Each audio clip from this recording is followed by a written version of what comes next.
The boy was kneeling in the dirt when Caleb Holt found him. Not praying, not crying, just kneeling, small hands pressed flat against two mounds of freshly turned earth, his shoulders trembling like a leaf in a coming storm. Caleb had been riding the fence line when he spotted the grave, rough wooden crosses hammered crooked into the ground, names carved shallow and uneven. The kind of burial you do fast. The kind you do when there's no preacher, no time, and no one left to mourn but a child. He dismounted slow, boots crunching on the dry grass. The boy didn't look up. Couldn't have been more than 9, maybe 10. His shirt was torn at the shoulder, his bare feet caked in dust and blood. A bruise darkened his left cheek, purple spreading down to his jaw. "Boy," Caleb said quietly. No response. Caleb stepped closer. The grave were fresh, 2-3 days old at most.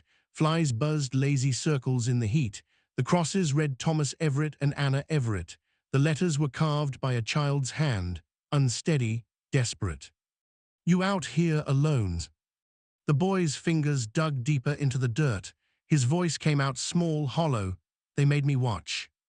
Caleb's chest tightened. He crouched down slow, keeping his distance. "Who did?" "The men, they said my pa owed money, said he stole from them." The boy's voice cracked. He didn't steal nothing, but they shot him anyway, made me dig the holes, made me put them in." Caleb closed his eyes. He'd seen this too many times. Post-war West wasn't kind to families trying to rebuild. Land grabs, false debts, hired guns wearing badges. It was all legal now, wrapped in paperwork and lies. "What's your name, son?" "Jonah." The boy finally looked up. His eyes were red-rimmed, hollow, empty in a way no child's eyes should ever be. "Jonah Everett." Caleb nodded slow. He glanced at the crosses again, then at the small cabin 50 yards off, door hanging open, windows shattered. Smoke stains above the doorframe. They'd burned something inside. "You got kin? Anyone nearby?" Jonah shook his head. "Just us. Ma said we'd be safe out here, said nobody cared about a little homestead this far out." His voice turned bitter. She was wrong. Caleb stood, scanning the valley, hoofprints everywhere. At least 6 horses, maybe more. Riders had come from the east, circled the cabin, then rode out west toward Crowley's Bend. He knew that town, knew the kind of men who worked there. "They take anything." "The deed, Pa kept it in a tin box under the floorboards. They tore up the whole cabin looking for it." Jonah's hands curled into fists. "Found it, burned everything else." Caleb's jaw tightened. This wasn't just murder. This was theft, dressed up clean so it'd hold up in some crooked land office. In 4 years since the war ended, he'd watched it happen 100 times. Men with guns and a piece of paper could take everything, and the law would call it justice. He looked down at the boy. Jonah was staring at the grave again, his small body shaking. "Sir," Jonah whispered. His voice was so quiet Caleb almost missed it. "Will you stand with me?" Caleb frowned. "Stand with you?" Jonah nodded slow. I can't leave them yet, but I can't stay here alone neither. The men said they'd come back, said if I was still here they'd..." He trailed off, swallowing hard. "I just need someone to stand with me, just for a little while, till I can say goodbye." Something in Caleb's chest cracked wide open. He'd been a drifter for 8 years, ever since the war, ever since he came home to find his own family gone, not dead, just gone, moved east, remarried, started over without him. He'd tried to find them once, got as far as St. Louis before he realized they didn't want to be found. So he drifted, took work where he could, kept his head down, told himself it was easier that way, told himself he didn't owe anyone anything. But this boy kneeling in the dirt, asking a stranger to stand with him, it tore something loose inside Caleb that he'd spent 8 years trying to bury. He stepped forward and knelt beside Jonah. Didn't say a word, just knelt there, one hand resting on the boy's thin shoulder, the other pressed flat against the earth beside Thomas Everett's grave. Jonah's breath hitched. Then slowly he started to cry, not loud, not desperate, just quiet, shaking sobs that seemed to come from somewhere deep and broken. Caleb stayed still, let the boy cry, let the silence stretch long and heavy between them. Minutes passed, The sun climbed higher, cicadas screamed in the dry grass. Finally, Jonah's sobs faded to shallow breaths. He wiped his face with the back of his hand, smearing dirt across his cheeks. "Thank you," he whispered. Caleb nodded. He stood, offering his hand. Jonah took it, pulling himself up on unsteady legs. "You got a horse?" Caleb asked. Jonah shook his head. "They shot him, said we didn't need him no more." Caleb exhaled slow. He walked to his own horse, a grey gelding named Smo. Key and checked the saddlebags, pulled out a canteen and handed it to Jonah. The boy drank deep, water spilling down his chin. "Where will you go?" Jonah asked, voice small. Caleb looked at him, then at the grave, then at the burned cabin. He could leave, should leave. This wasn't his fight, never was. But when he looked at Jonah, at those hollow eyes, at the bruise on his cheek, at the way his hands still trembled, he couldn't make himself walk away. "I don't know yet," Caleb said quietly, "but you're coming with me." Jonah blinked. "Why?"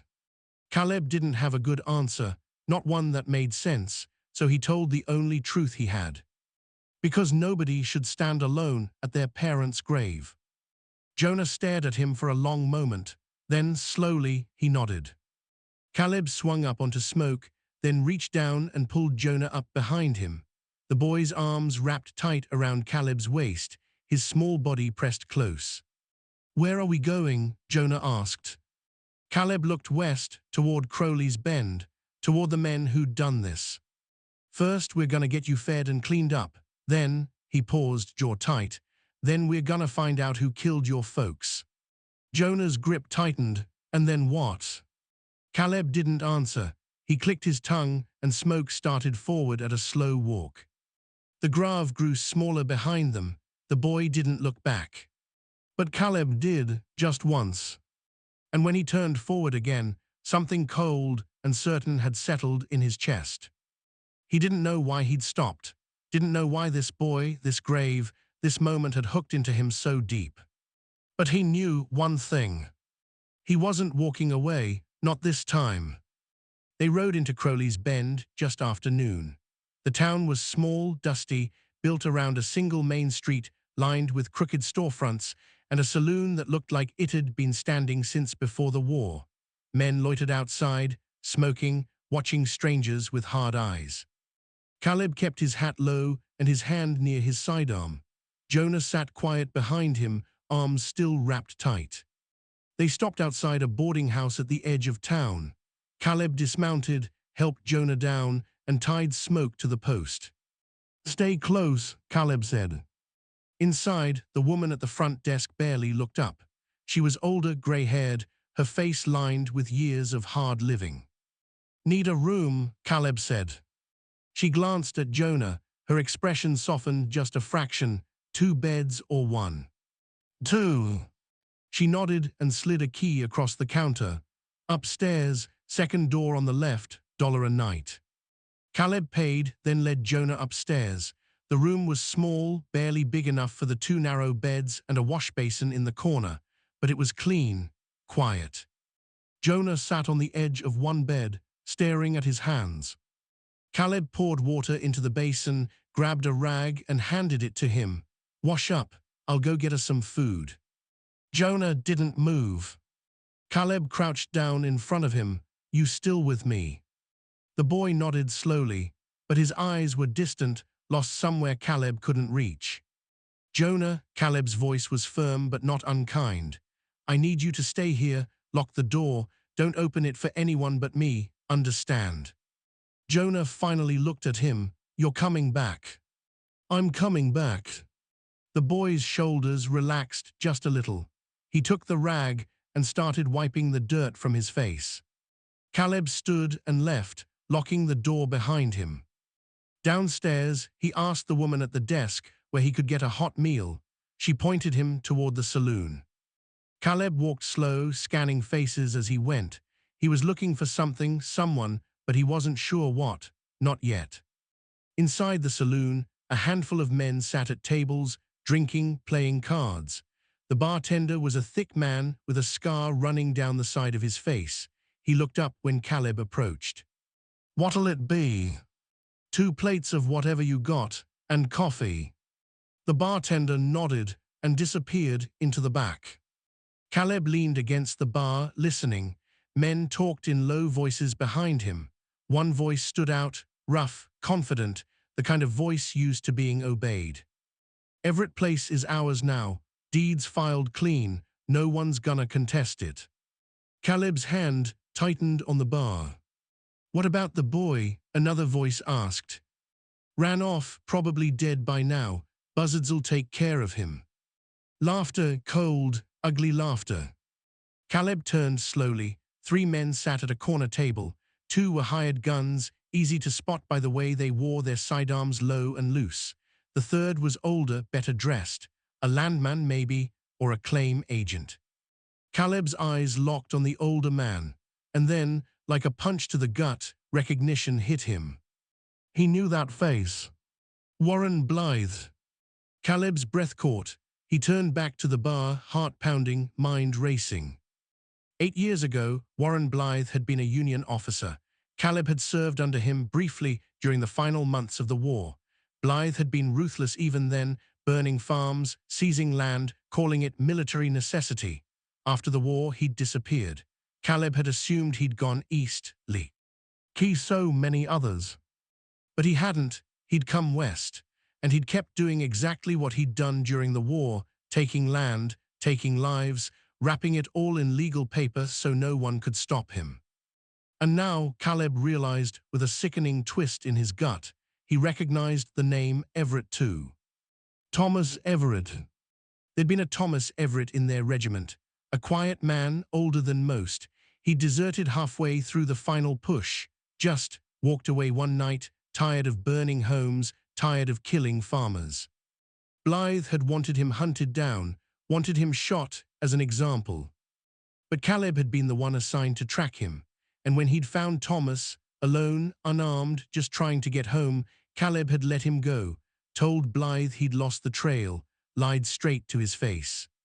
Thomas Everett had thanked him, said he had a wife and a baby boy waiting, said he'd never forget what Caleb had done.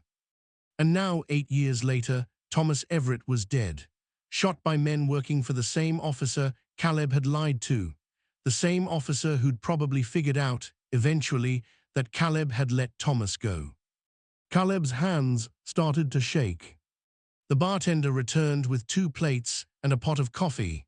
Caleb paid, took the food, and walked out without looking back. Upstairs, Jonah was sitting exactly where Caleb had left him. He'd washed his face, but the bruise on his cheek looked worse in the clean light. Caleb set the food down. "Eat." Jonah picked at the plate, chewing slow, mechanical. Caleb sat on the other bed, staring at his hands. His mind was spinning, trying to piece it together, trying to figure out what to say. Finally, Jonah spoke. "You knew him, didn't you?" Caleb looked up. "What?" "My pa, you knew him." Caleb's throat tightened. "What makes you think that?" "The way you looked at his name, on the grave." Jonah's eyes were sharp now, clear. "You knew him." Caleb exhaled slow.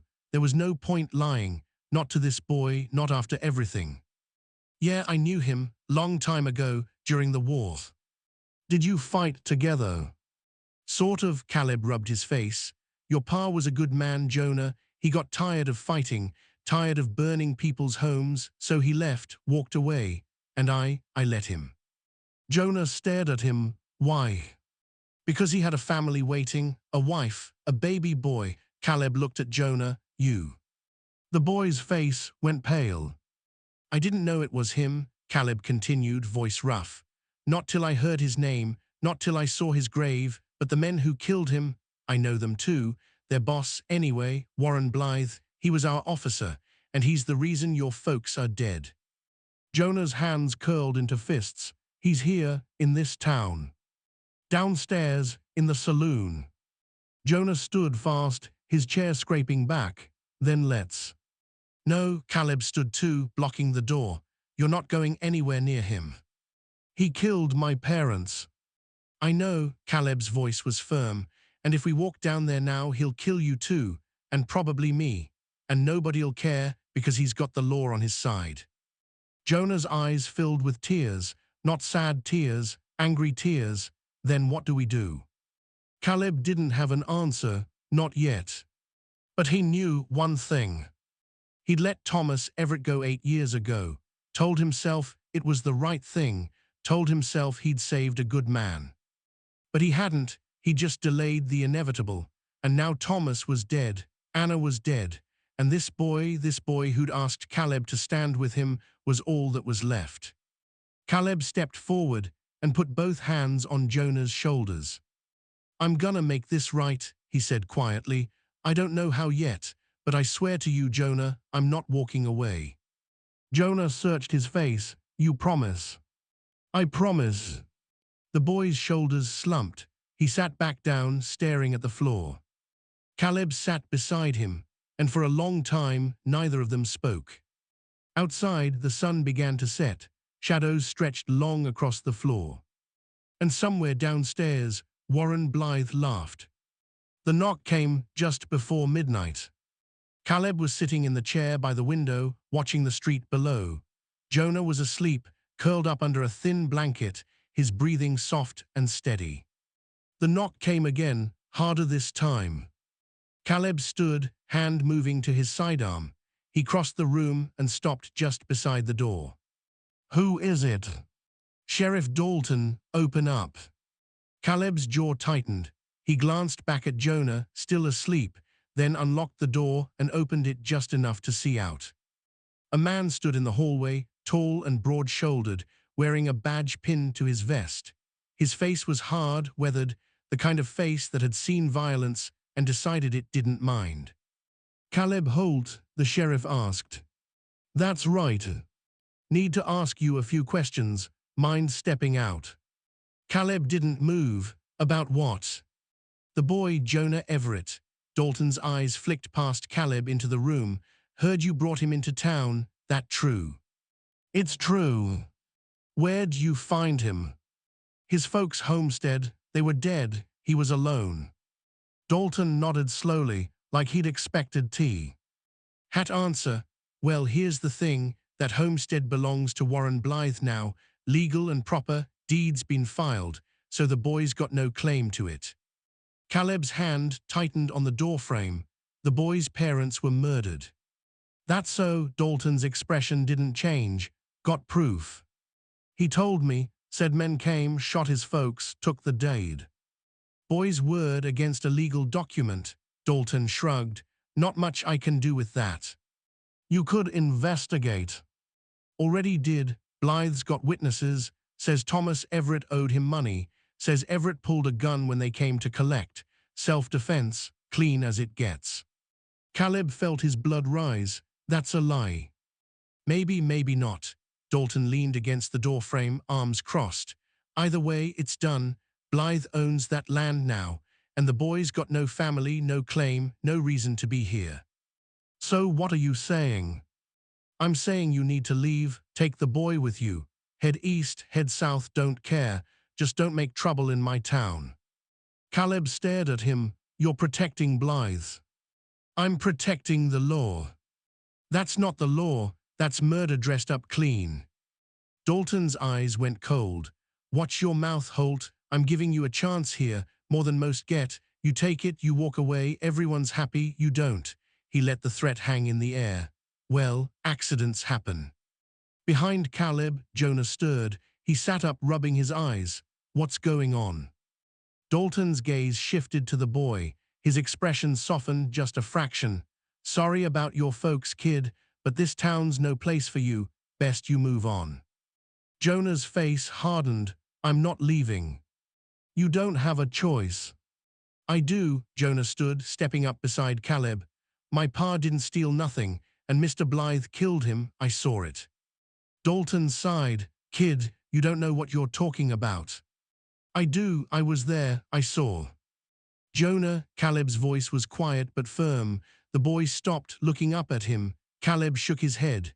"Not now." Jonah's fists clenched, but he stayed quiet.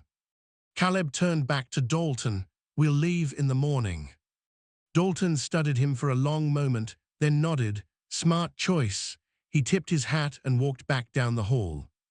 Caleb closed the door and locked it. Jonah spun on him. Why'd you say that? We can't just leave.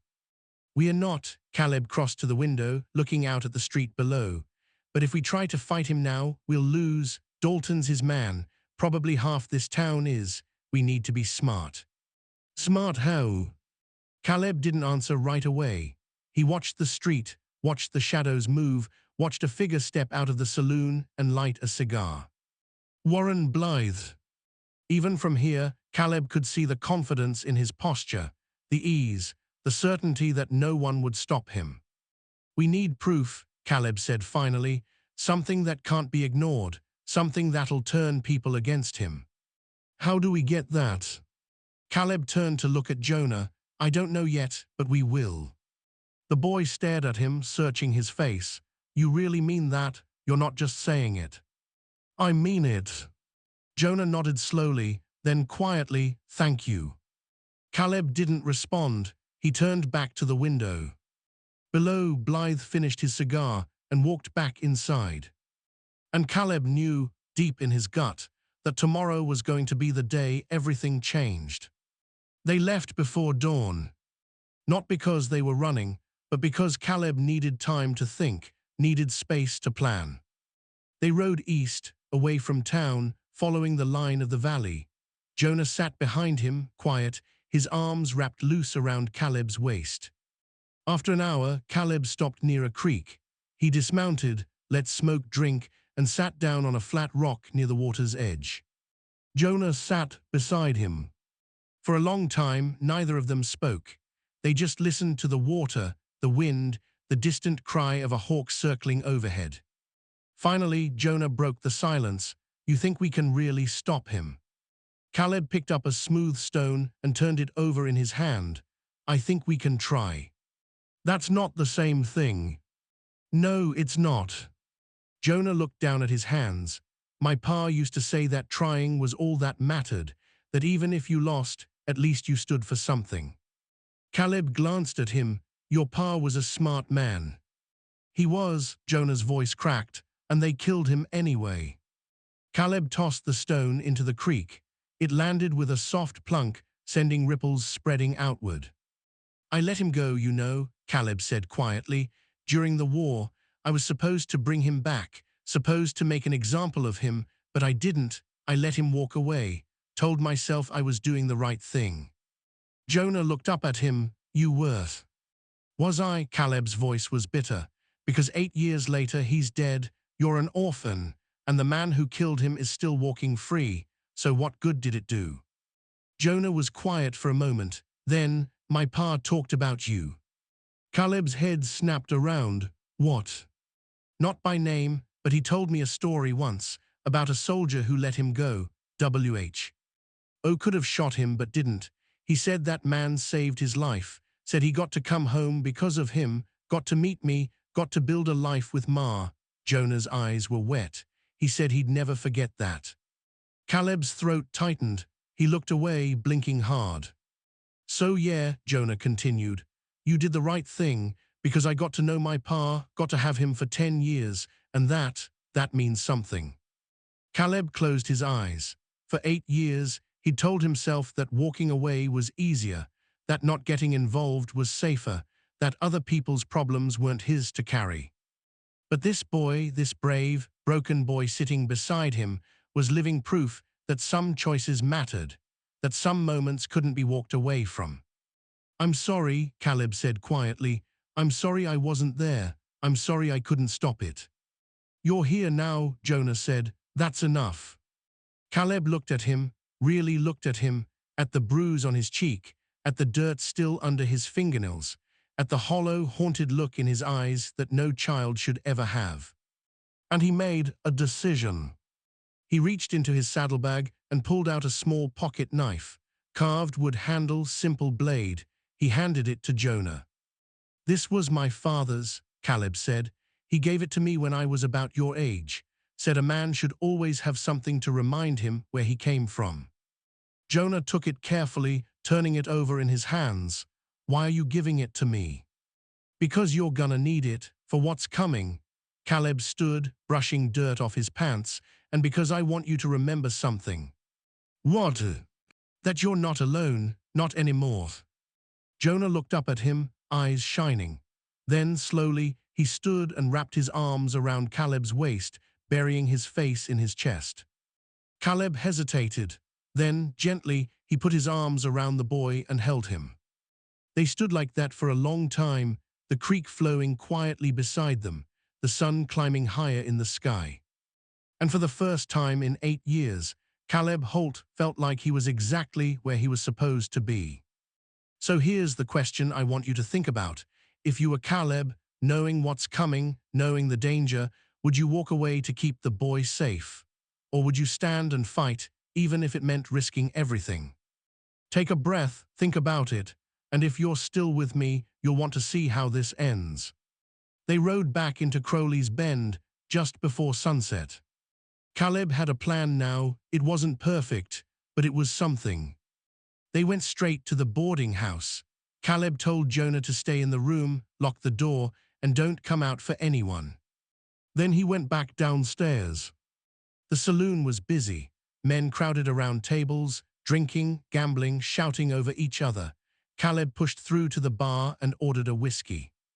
The bartender poured, "You leaving town?" "Not yet." The bartender raised an eyebrow but didn't ask. He moved on to the next customer. Caleb turned, leaning against the bar, scanning the room. He found Blythe at his usual corner table, flanked by his 2 hired guns. They were laughing, passing a bottle around, celebrating. Caleb downed his whiskey and walked over. The laughter stopped. All 3 men looked up. "Holt," Blythe said, his voice smooth, "heard you were leaving." "Plans changed." Blythe's smile didn't reach his eyes. "That's so." "I remember you," Caleb said quietly. "From the war, you ordered me to hunt down Thomas Everett, said he was a deserter, said he needed to be made an example." Blythe's expression darkened. "Ancient history. Not to me, and not to his son." "The boy," Blythe laughed. "He's got no claim, no family, no proof. Even if he did, who's gonna believe him? A scared kid against a legal deed." "Me," Caleb said. "I believe him." Blythe leaned back in his chair. "You're making a mistake, Holt." "Maybe, but I'm done walking away." One of the hired guns stood, hand moving to his sidearm. "You want to die here, old man?" Caleb didn't flinch. "Try it." The saloon went silent. Then, from the doorway, a voice called out, "Caleb." Everyone turned. An older man stood in the doorway, lean, weathered, with a thick gray beard. He wore a rancher's coat and a wide-brimmed hat. Behind him, 4 more men stepped in, all of them older, all of them armed. Caleb's heart skipped. He knew that face. "Henry."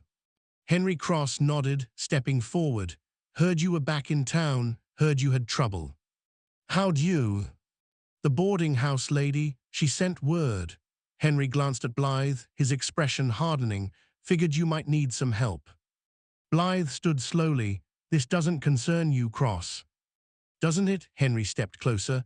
"Thomas Everett was a good man. Helped me mend fences a few years back when I couldn't afford hired hands. Never asked for a dime. Just did it because it was right." He looked around the saloon, raising his voice. "How many of you knew Thomas? How many of you took his help and never paid him back?" A few men shifted, uncomfortable. Why, one older rancher near the back stood. "I knew him, good man, didn't deserve what happened." Another man stood, then another. Blythe's face went red. "You fools, I own half this county, you think you can." "You don't own us," Henry said coldly, "and you sure as hell don't own the truth." Sheriff Dalton pushed through the crowd, hand on his sidearm. "That's enough. Everyone calm down." "No," Caleb said, "it's not enough. Blythe killed Thomas and Anna Everett, made their son bury them, stole their land, and you let it happen, Dalton. You looked the other way." Dalton's jaw tightened. "You got proof?" "The boy's testimony." "Not enough." "Then how about this?" Henry pulled a folded paper from his coat. "Found this nailed to the church door this morning. Someone left it there overnight." He handed it to Dalton. The sheriff unfolded it, his face going pale as he read. "What is it?" Blythe demanded. Dalton looked up. "It's a confession, signed by one of your men, says you ordered the hit, says you forged the debt, says you paid him to kill the Everetts and make it look legal." Blythe's face went white. "That's a lie." "It's signed, dated, witnessed." Dalton folded the paper and looked at Blythe. "Warren Blythe, you're under arrest for murder." Blythe's hired guns moved, but Henry and his men already had their rifles raised. "Don't," Henry said quietly. "You'll lose." The guns hesitated, then slowly they backed down. Dalton stepped forward and cuffed Blythe. The man didn't resist. He just stared at Caleb, eyes burning with rage. "This isn't over," Blythe hissed. "Yeah," Caleb said, "it is." Dalton led Blythe out. The saloon erupted in murmurs, men arguing, debating, some still loyal to Blythe, others celebrating. Henry clapped Caleb on the shoulder. "Hell of a thing." "Who wrote the confession?" Caleb asked. Henry shrugged. "Don't know, it was just there." Caleb frowned. Something didn't add up, but before he could press, Jonah appeared in the doorway. The boy looked around, saw Blythe being led away, and his shoulders sagged with relief. Caleb crossed the room and knelt in front of him. "You okay?" Jonah nodded, then quietly, "Is it really over?" "Yeah, it's over." Jonah's eyes filled with tears. "What happens now?" Caleb didn't have an answer, not yet, but Henry stepped forward, crouching down beside them. "You got a place to stay, son." Jonah shook his head. Henry glanced at Caleb. "I got a ranch about 10 miles south, could use an extra hand, both of you if you're willing." Caleb looked at Jonah. The boy looked back, hope flickering in his eyes. "What do you say?" Caleb asked. Jonah nodded. "Okay." 3 weeks later, Caleb stood at the fence line of Henry Cross's ranch, hammering in a new post. Jonah was beside him, holding the nails, watching, learning. The boy had filled out a little. The bruise on his cheek had faded. He still didn't smile much, but he was starting to talk more, starting to trust again. Henry walked over, carrying a bucket of water. "You two are making good progress." Caleb nodded. "Thanks for giving us a chance." "You earned it." Henry paused. "You ever gonna tell the boy you wrote that confession?" Caleb looked at him sharply. Henry smiled. "Wasn't hard to figure out. Handwriting looked familiar, and you were the only one who knew enough details to make it convincing." Caleb exhaled. "It wasn't a confession, it was a gamble. I wrote it, forged a signature, hoped Dalton would be too scared to ignore it. And it worked." "Yeah, it worked." Caleb looked at Jonah. "But the boy doesn't need to know that. He needs to believe that justice happened." Henry nodded. "Maybe it did, in its own way." Caleb wasn't sure about that, but he didn't argue. That evening, after the work was done, Caleb and Jonah sat on the porch, watching the sun set over the valley. "You think my folks would be proud of me?" Jonah asked quietly. Caleb looked at him. "Yeah, I do." "You think they're still watching?" I think they're at peace, and I think they're glad you're not alone." Jonah nodded slowly, then, after a long pause, "Mr. Holt." "Yes." "Will you stand with me, not just now but for a while?" Caleb's throat tightened. He put his arm around the boy's shoulders and pulled him close. "Yeah, kid, I'll stand with you." Jonah leaned into him, and they sat there as the light faded, the stars beginning to appear overhead. Somewhere in the valley, a coyote howled. The wind stirred the tall grass, and the grave of Thomas and Anna Everett rested quiet under the wide, endless sky. Caleb knew the ghosts of that day would follow him. He knew the choices he'd made, the lies he'd told, the lines he'd crossed, would haunt him.